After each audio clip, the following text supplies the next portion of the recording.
여러분들 영화를 자주 보시나요? 혹시 일 포스티노라는 영화를 혹시 아시나 모르겠습니다. 우리나라에서는 1994년에 개봉했던 영화인데요. 그게 이제는 재작년이죠. 2017년에 재개봉을 했습니다.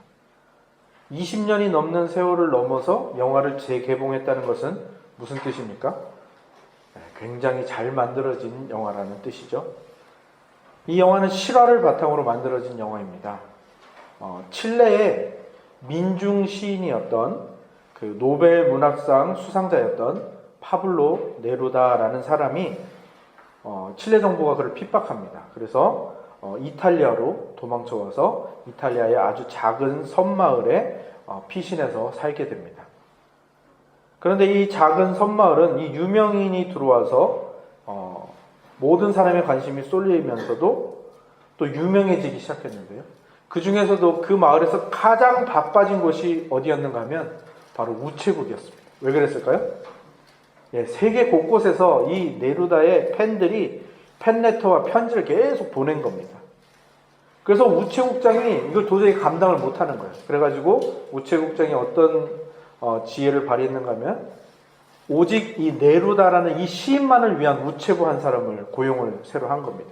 그래서 이 마을에서 가장 별 볼 일 없는 사람인데 오직 한 가지 이유만으로, 글을 읽을 줄 안다는 이유만으로 마리오라는 사람을 고용을 하지요.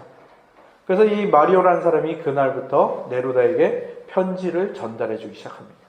그러니까 편지만 전달해 주겠습니까? 어차피 그 사람만 만나면 되니까 많은 이야기를 하고 또 이 시인이 차를 대접하기도 하고 그렇게 친해지고 대화하면서 이렇게 교제하는 시간이 많아졌죠. 그런데 이 마리오가 이 네루다라는 시인을 계속 만나면서 변하기 시작하는 겁니다.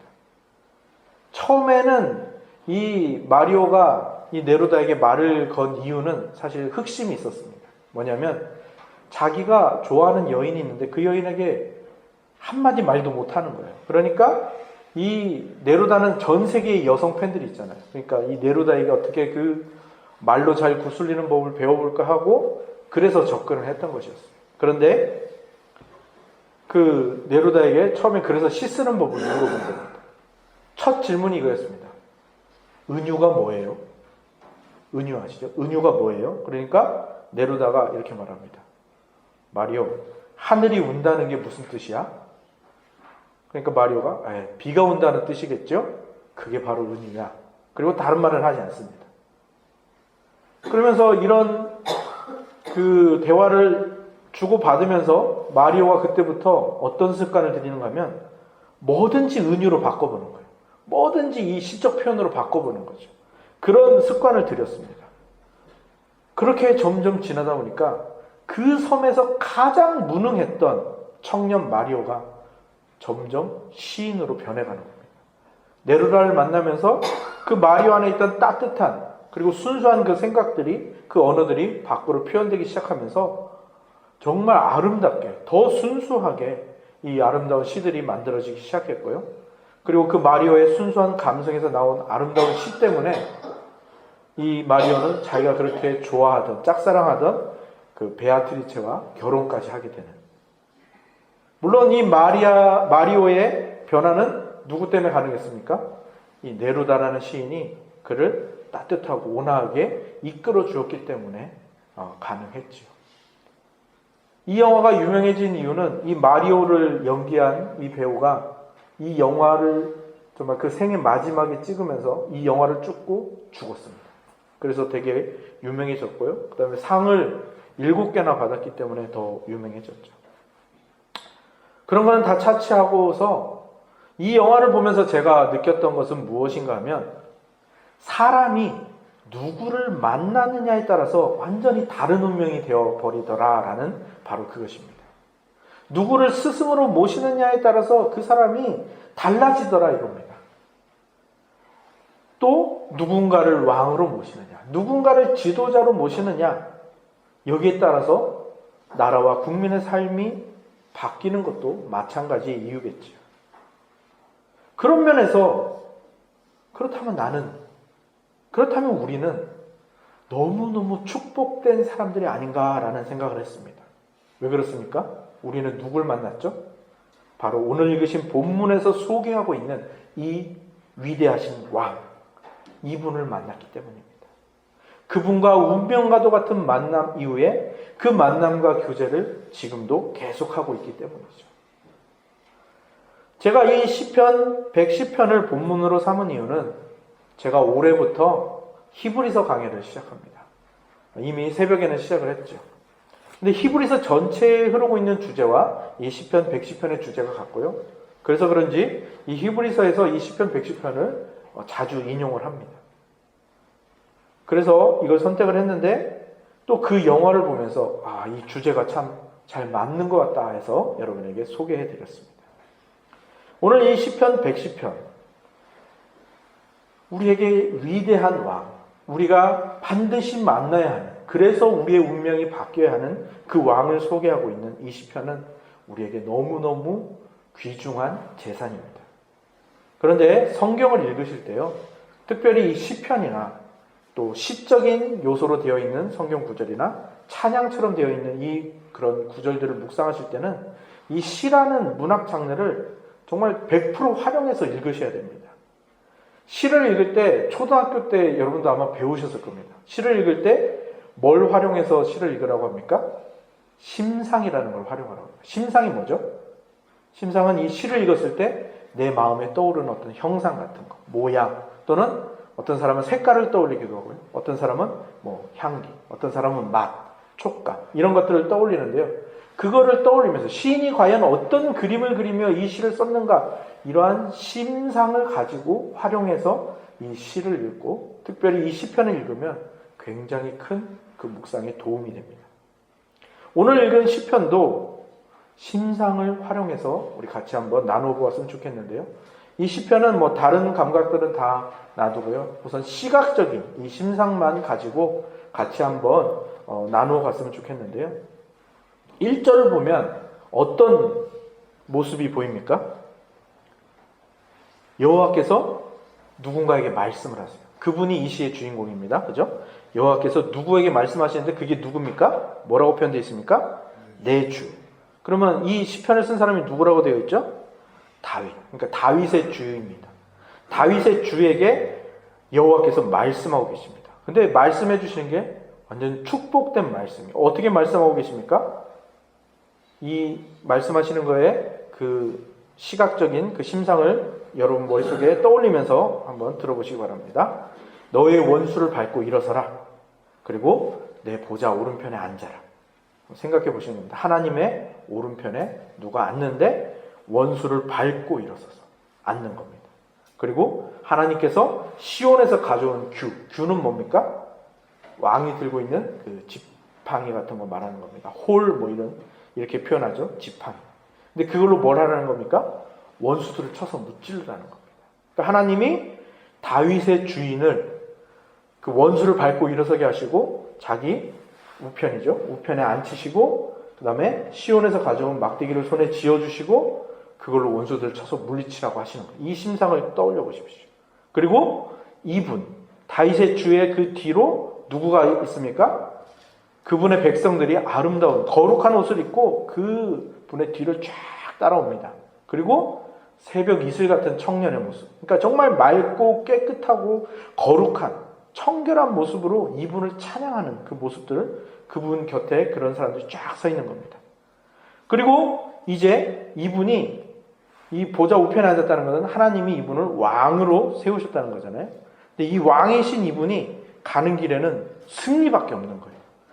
그래서 이분의 지팡이에 모든 원수가 다 부셔집니다. 그들이 다 엎어져 있고요. 모든 원수들의 시체가 그 발 아래 밟혀 있습니다. 시체라고 생각하면 끔찍한데요. 한번 생각해 보십시오. 그분의 백성들을 죽이려고 칼과 무기를 들고 달려오는 사람을 이 다윗의 주가 그를 쳐서 깨트려서 그를 엎드려뜨리고 발로 밟으셨다고 생각을 하면 되는 겁니다. 그러면 그 백성, 그 우리죠. 우리의 마음, 다윗의 마음, 우리의 마음은 안심으로 가득하겠죠. 그리고 이제 그 발로 밟습니다. 이 발로 밟는다는 건 고대의 전통입니다. 고대 시대의 전쟁에서는 적을 물리치면은 적장이나 적의 왕을 무릎 꿇게 하고 그 목을 밟았습니다. 그래서 너는 내 종이다라고 이렇게 온 세상에 선포를 하는 것이죠. 그 모습을 한번 그려보시는 겁니다. 그리고 그 다음에 나오는 구절이 중요한데요. 모든 적의 머리를 쳐서 깨트린다라는 이 표현이 나오는데요. 여기서 우리가 떠올려야 할 이 다윗이 이 적의 머리를 쳐서 깨트린다는 이 심상을 가지고 무엇을 가리키고 있는가를 좀 보아야 됩니다. 머리가 깨진다. 머리가 상한다. 이게 어떤 심상으로 연결되는 것 같습니까? 바로 첫 인류가 하나님을 배반합니다. 선악과를 따먹고 배반하죠. 그때 이제 하나님이 형벌을 선포하시는데 그때 뱀에게 벌을 내리시면서 뱀에게 뭐라고 말씀하시냐면 너는 여자의 후손의 발꿈치를 상하게 할 거지만 여자의 후손은 너의 머리를 상하게 할 것이다. 그 심상이 떠올라셔야 되는 거예요. 우리가 원복음이라고 부르죠. 원복음. 바로 그 심상을 이 다윗이 이 시편 110편의 손가락을 들고서 창세기 3장을 가리키고 있는 것입니다. 그리고 그 3장의 그 말씀이 지금 다윗이 주님이라고 부르는 그분에게서 이루어지고 완성되어지고 성취되고 있다는 것. 그래서 다윗이 그 뒤에 새벽 이슬 같은 청년의 얼굴을 하고 거룩한 옷을 입고 그분을 찬양하고 있는 겁니다.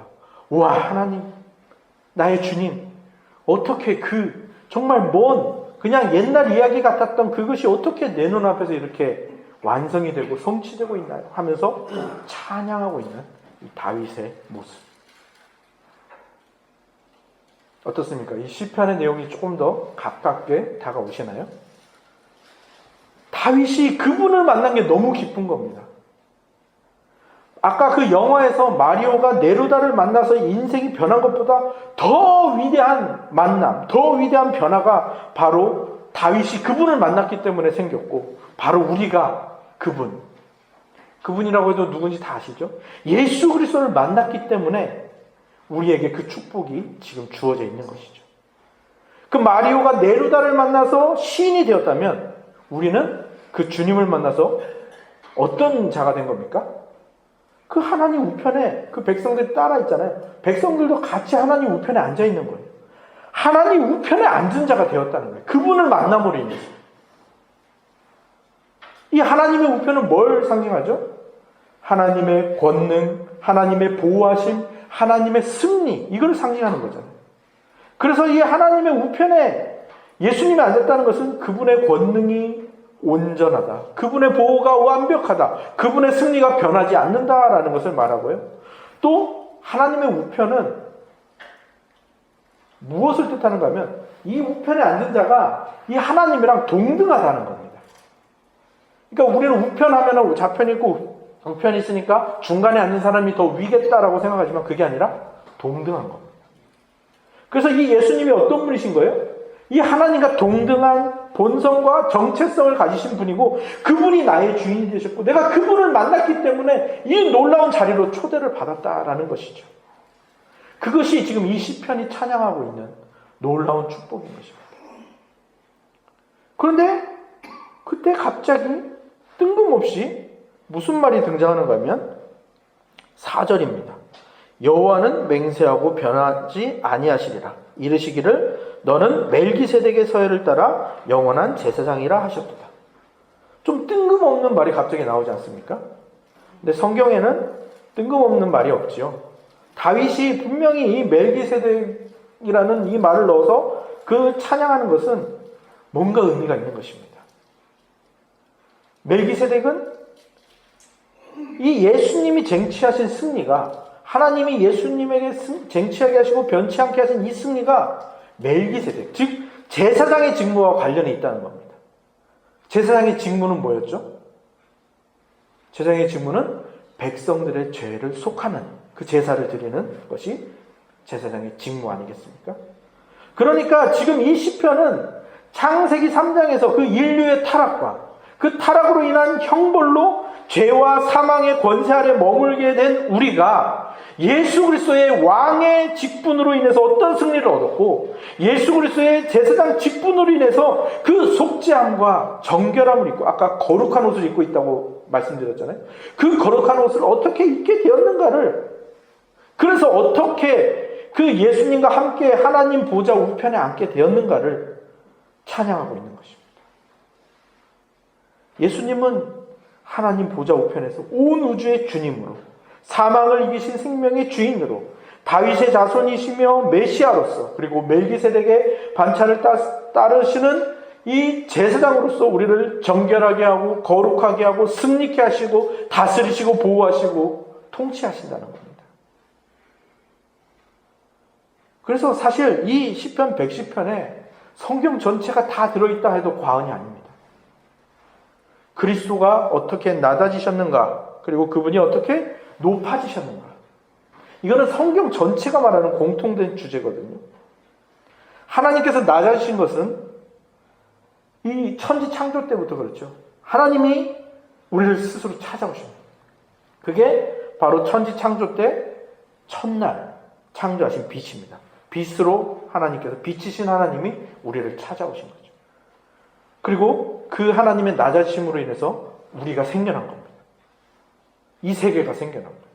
그런데 그렇게 창조된 우리가 창세기 3장이 지나가기 전에 배반하고 아니야, 난 스스로 하나님이 될 거야. 난 스스로 생명을 만들어낼 거야. 내가 스스로 내 인생의 주인 될 거야. 라고 타락을 했는데 그 타락의 자리에서도 하나님은 뭘 말씀하셨습니까? 뱀은 여자의 발꿈치를 상하게 하지만 여자의 후손의 발꿈치를 상하게 하지만 여자의 후손은 뱀의 머리를 상하게 할 것이다 라는 은혜를 선포하고 계신다는 겁니다. 그게 이 하나님의 낮아지심이거든요. 그리고 그 하나님은 우리에게 계속해서 언약을 주시고 아브라함에게 언약을 주시고 이삭에게 언약을 주시고 야곱에게 이스라엘 백성에게 계속 선지자를 통하여 언약을 갱신하면서 계속 자기 자신을 낮추십니다. 그 언약을 어겼을 때 당하는 형벌은 오로지 하나님이 자신이 다 담당하시면서 눈물을 흘리시면서 그 언약을 갱신하시면서 낮아지시며 신약시대까지 왔고 신약시대에 실제로 우리 눈앞에 그 낮아지신 예수 그리스도가 사람의 몸을 입고 오셔서 고난을 당하시고 죽임을 당하시고 얼마간 죽음의 권세 아래 계셨습니다. 예수님이 낮아지시고 하나님이 낮아지신 이 모습을 우리에게 계속해서 보여주시는 이유가 뭘까요? 예수님이 왜 낮아지셨습니까? 우리가 거기 있었거든요. 우리가 거기 있었기 때문에 찾아오신 겁니다. 하나님이 원래 창조하신 에덴 동산이라는 복된 곳을 떠나 낮고 낮은 사망의 권사리로 그냥 기어 들어간 겁니다. 왜? 거기에 자유가 있는 줄 알았고요. 거기에 하나님과 같아질 수 있는 비법이 있다고 생각을 했고 그 유혹에 넘어가 버렸기 때문이죠. 그래서 낮은 곳으로 우리는 굴러 떨어지고 말았던 것입니다. 그런데 놀라운 것이 무엇입니까? 온 우주의 통치자이시며 가장 높으신 존재이신 예수님이 그런 우리를 내버려 두지 않으시고 가장 낮은 데로 내려오신다는 겁니다. 이게 복음이거든요. 우리가 거기 있기 때문에 예수님이 우리를 찾아오신다. 그리고 그곳에 내려오신 그곳에서 선지자로서 하나님의 진심을 우리에게 전달하시고 제사장으로서 우리의 죄를 속죄하시고 왕으로서 원수를 물리치고 우리에게 승리와 보호와 지켜주심을 베풀어 주시는 것입니다. 그리고 더 놀라운 것은 이제 그것을 예수 그리스도께서 행하신 그 다음부터 하나님이 뭘 하시냐면 이 예수 그리스도를 높이시는 일을 하십니다. 신약 성경 전체를 관통하는 주제가 바로 이 높이심입니다. 높아지심. 죽음에서 부활하게 하시며 하늘에 오르게 하시고 하나님 우편에 앉히시고 그리고 나중에 하나님이 예정하신 때에 이 세상에 다시 오셔서 이 세상을 심판하시고 영원히 다스리시는 그것까지가 예수 그리스도의 높아지심인데 신약 성경 전체의 주제가 바로 이 높아지심입니다. 그러면 여기서 또 질문이 나오겠죠? 예수님이 높아지신 이유는 무엇입니까? 그냥 낮아지셨다가 본래의 위치를 회복하신 걸까요? 처음에 힌트를 드렸죠? 예수님이 높아지신 이유는 우리를 그 높은 자리로 데려가시기 위해요. 우리가 8월 달에 가족 수련회 가잖아요.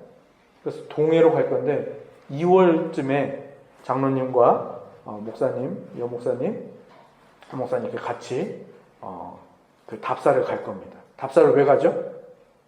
거기 우리 교인들 모시고 가려고 답사를 가는 거죠. 예수님이 높아지신 것은 바로 그겁니다. 이 높아지심을 그가 선포하시고 우리에게 보여주시고 찬양하게 하시는 이유는 내가 높아졌다 이게 아니라 내가 너를 거기로 데려가고야 말 거야. 이 예수 그리스도의 결심, 뜻, 의지 바로 이것입니다. 그래서 이 그리스도의 낮아지심, 이 그리스도의 높아지심으로 말미암아 우리의 삶과 우리의 운명이 180도 완전히 바뀐 겁니다. 이거는 무능했던 마리오가 위대한 시인이 된 것과는 비교도 안 될 만큼 놀라운 변화죠. 그 변화를 일일이 다 말씀드릴 수는 없지만 그 변화 중에 놀라운 것 한 가지만 오늘 같이 나누어 보기를 원합니다. 그 한 가지만 나누어 보아도 우리에게 얼마나 놀라운 변화가 일어났는지를 알게 되실 겁니다. 인류가 아담과 하와의 타락으로 인해서 받은 형벌이 무엇이었습니까? 죽음이죠. 그 열매를 먹는 날에는 반드시, 옛날 성경에는 정령 죽으리라. 이 죽으리란 말씀대로 인류는 이제 죽음 안에서 죽음을 두려워하면서 죽음을 무서워하면서 살 수밖에 없는 존재가 되어버린 겁니다. 사탄도 우리를 뭘로 공격합니까? 이 사망이라는 무기로 공격을 하고요. 세상도 사망을 가지고 우리를 협박합니다. 너 그렇게 하면 죽어. 이렇게 사망을 가지고 협박을 하는 거죠. 그런데 그런 우리에게 어떤 변화가 일어났는가? 예수님께서 십자가에서 이 죄의 권세를 깨트리시고 다시 부활하시면서 이 사망의 권세를 깨트리십니다. 참 재밌습니다. 사망을 깨트리시는 방법이 실제로 자신이 저주의 죽음을 죽으시고 그 죽음의 권세 아래 있으면서 그 죽음을 깨시고 다시 살아나시는 방법으로 이 죽음을 깨시는 겁니다. 이 사망을 깨심으로 말미암아 사탄의 머리를, 사탄의 왕국의 머리를 쳐서 깨트리시는 거죠. 그래서 우리에게 어떤 변화가 일어나는 겁니까? 이제 우리는 사망을 두려워하지 않아도 됩니다. 사탄을 두려워하지 않아도 됩니다. 이 세상을 두려워하지 않아도 되는 존재가 된 것입니다. 이제 죽음은 오히려 우리의 친구가 되어버린 겁니다. 우리의 죽음은 어떤 의미를 가집니까? 우리의 죽음은요, 이 세상에서 우리가 죄 짓는 날을 끝내는 그 시점입니다. 또 죽음은요, 우리가 영원한 생명을 사는 그 시작점입니다. 그래서 바울은 빌립보서 1장 21절에서 이렇게 고백합니다. 이는 내게 사는 것이 그리스도니 죽는 것도 유익함이라. 우리는 죽는 것도 유익한 그런 존재로 변화한 것입니다. 우리를 가장 두렵게 했던, 그리고 최후의 적인 이 죽음, 이 사망, 이것이 예수 그리스도의 구속의 승리로 말미암아 우리의 친구가 되어버렸습니다. 우리의 동반자가 되어버렸습니다. 우리가 영생으로 들어가고 하나님을 대면하는 그 새하늘과 새 땅으로 들어가는 그 문을 열어주는 하인이 되어버렸습니다. 죽음이 우리의 하인이 되어버린 겁니다. 이게 우리가 받은 축복입니다. 이 한 가지 변화만 생각해도 우리가 얼마나 놀라운 존재인가, 우리가 얼마나 축복받은 존재인가를 알 수가 있는 것이죠. 그런데 여기에서 우리 자신에게 질문을 해보기를 원합니다. 그런데 왜 우리는 두려워할까요? 그런데 왜 우리는 여전히 무서워하고 있을까요? 왜 이 사망을 무기로 가진 사탄과 이 죽음을 가지고 위협하는 세상을 두려워하고 무서워하는 것일까요? 2차 세계대전이 끝났을 때 포로 수용소에 있다가 풀려난 사람들이, 그 사람들의 대부분이 같은 병을 호소했습니다. 근데 그거를 요즘은 어떤 트라우마 같은 말로 부르는 병인데, 그 당시에는 그런 말이 없어서, 적절한 단어가 없어서 의사가 그 병을 어떤 병으로 불렸냐면 가시철조망 신드롬, 가시철조망 병이라고 불렀습니다. 왜냐하면 이들은 전쟁이 끝나고 포로 수용소에서 풀려나왔는데도 불구하고 여전히 자신들을 그동안 가두고 둘러싸고 있던 이 가시철조망에서 못 벗어나는 거예요. 왜 우리도 뭔가를 계속 보고 매일 보면 그걸 보지 않아도 눈앞에 이렇게 아른아른거리고 머릿속에 떠오르지 않습니까? 그것처럼 이 사람들의 머릿속에서, 그리고 이 사람들의 눈앞에서 매 순간 이 가시철조망이 어른거리면서 자기가 여전히 갇혀있다고 생각하고 자기가 여전히 정말 소망 없는 존재라고 생각하고, 그래서 이 사람들이 극심한 우울증을 앓았던 겁니다. 그래서 이들의 삶이 제대로 살 수가 없었죠. 그런데 포로 수용소에서 같이 풀려났는데 이 병에 걸리지 않은 사람들이 있는 겁니다. 그래서 의사가 그 사람에게 물어본 겁니다. 어떻게 당신은 이 병에 걸리지 않았습니까? 그 사람이 이렇게 대답했다고 합니다. 예, 제가 수용소에 갇혀 있을 때 바라본 것은요, 가시철조망이 아니라 그 철조망 너머에 있는 푸른 하늘을 바라보았습니다. 그 푸른 하늘을 바라보면서 언젠가 자유롭게 되는 날, 나에게 펼쳐진 새로운 미래를 생각하며 그 포로 생활을, 수용소 생활을 지냈습니다. 라고 대답을 했다고 합니다. 우리에게 한번 적용해 볼까요? 우리는 그리스도의 은혜로, 그리스도의 구속의 승리로 이 사망이라는 가시철조망으로 둘러싸인 이 사탄의 권세라는 포로 수용소에서 벗어났습니다. 사탄의 나라에서 아들의 나라로 우리는 옮겨졌지요. 그런데 이 사망은 여전히 우리에게 작용을 하는 것 같습니다. 사망은 힘을 잃었는데 말하자면 종이 호랑이 같은 것이죠. 호랑이의 모습을 한 형상이 아직 남아있는 겁니다. 그리고 그것이 우리 마음속에 각인이 되어서 트라우마처럼 남아있어서 그 사망이라는 것이 여러 가지 모습으로 변해서 우리를 찾아올 때 그때마다 우리는 두려워하는 겁니다. 과거의 상처라는 모습으로 찾아오고, 실패라는 모습으로 찾아오고, 좌절으로 찾아오고, 현재의 나의 그 초라한 모습으로 찾아오고, 미래에 대한 두려움과 불안함, 그리고 가지지 못한 것에 대한 그런 불안함으로 변해서 우리를 무섭게, 우리에게 으르렁거리고 있는 것이죠. 그럼 우리는 뭐 어떻게 생각하는 겁니까? 아, 내가 아직도 여전히 가시철조망 속에 있구나. 사망 안에 있구나. 사망이 저렇게 아직도 힘이 세구나. 그래서 우리가 늘 불안하고, 늘 두렵고, 늘 우울한 신앙으로 빠져버리는 것이 아니겠습니까? 그런데 성경은 이렇게 말합니다. 성경을 한 구절만 찾아볼까요? 골로새서 3장 1절 2절 말씀입니다.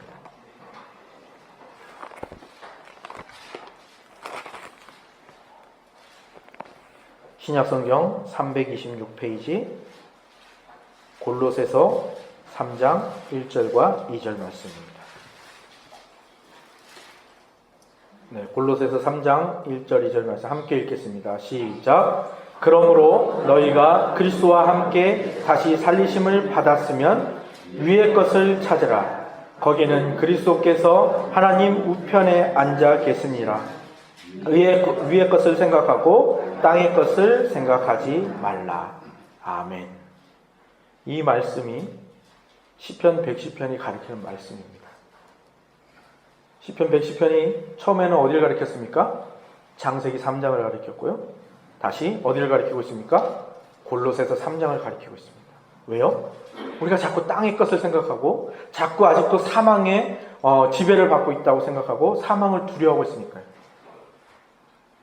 우리는 예수 그리스도와 함께 하나님 우편에 앉은 사람인데 여전히 우리 눈앞에 펼쳐진 세상은 어떻습니까?